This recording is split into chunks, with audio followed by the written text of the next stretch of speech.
I don't want to explain the 2008 financial crisis. I just want to explain why everyone involved keeps saying, no one could have seen this coming, like it was a weather event.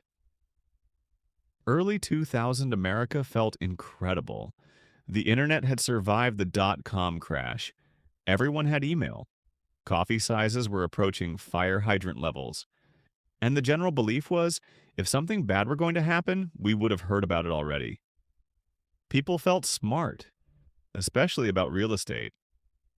If you owned a house, you weren't just a homeowner, you were a visionary, a financial wizard, a person who nodded knowingly during conversations and said things like, well, real estate is really about location. People started saying sentences that should have raised alarms like, my house made more money this year than I did. Which is strange because your house does not wake up early. Your house does not sit in traffic. Your house does not pretend to listen on conference calls. Your house just exists, and yet somehow it was outperforming you. Naturally, everyone wanted one. First-time buyers weren't reckless. They weren't greedy. They were just tired of renting and hearing relatives ask, so, when are you buying?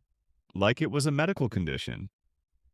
They walked into banks and met mortgage brokers who smiled constantly, spoke confidently, and said things like, don't worry about that part. The qualification process was simple. If you had a pulse, you had options. Sometimes the options didn't even require proof of income. These were called liar loans, which is an amazing name because it's the only financial product that assumes dishonesty and just says, that's fine, let's keep going. People signed contracts they didn't fully understand, for payments they assumed would somehow work out, on houses they believed would only increase in value. And no one panicked, because housing prices only went up. That wasn't speculation, that was tradition. Banks loved this, but banks also hated waiting 30 years to get paid back. That's boring. Wall Street does not do boring. Wall Street does fast, loud, and complicated, so banks sold the mortgages immediately. Bank managers didn't see people. They saw spreadsheets. Risk was someone else's department, and according to the reports, that department said everything was fine. The mortgages traveled to Wall Street, where traders with multiple screens and enormous confidence bundled thousands of loans together and sold them as investments. Good loans, bad loans, all mixed together, like a smoothie. One rotten banana still legally counts as mostly banana. They gave these investments names so dull they felt safe.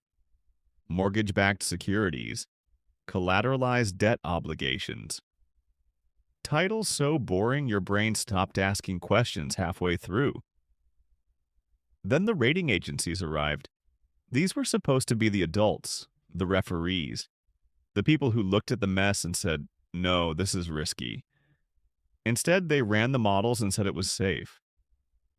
AAA, almost indestructible.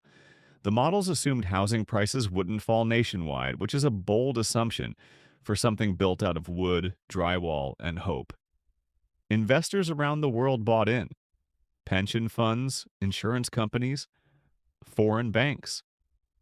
Somewhere, a retirement fund was unknowingly betting on whether a stranger in another country could pay a mortgage.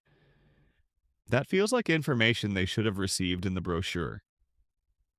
For a while, everything worked. Housing prices kept rising, people refinanced, homes became ATMs. Kitchens were remodeled aggressively.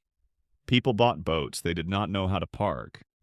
Some people owned 5 houses and lived in none of them, like extremely irresponsible Monopoly players who had flipped the board and declared victory. Every time someone asked, is this safe? The answer was the same. The market knows what it's doing. The market did not know what it was doing. Interest rates started rising. Monthly payments jumped. People opened their bills and discovered numbers they had not emotionally prepared for. Missed payments began quietly. A few here, a few there, then more, then many. Foreclosures followed. Houses flooded the market. Too many homes, not enough buyers.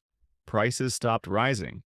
And when prices stopped rising, panic entered the room very politely and sat down. Because the entire system relied on one assumption: if something went wrong, people could sell their houses. Now they couldn't. Mortgage bundles began losing value. Banks tried to sell them, no buyers. They tried to price them. No one could agree what they were worth. Banks stopped trusting each other, lending froze.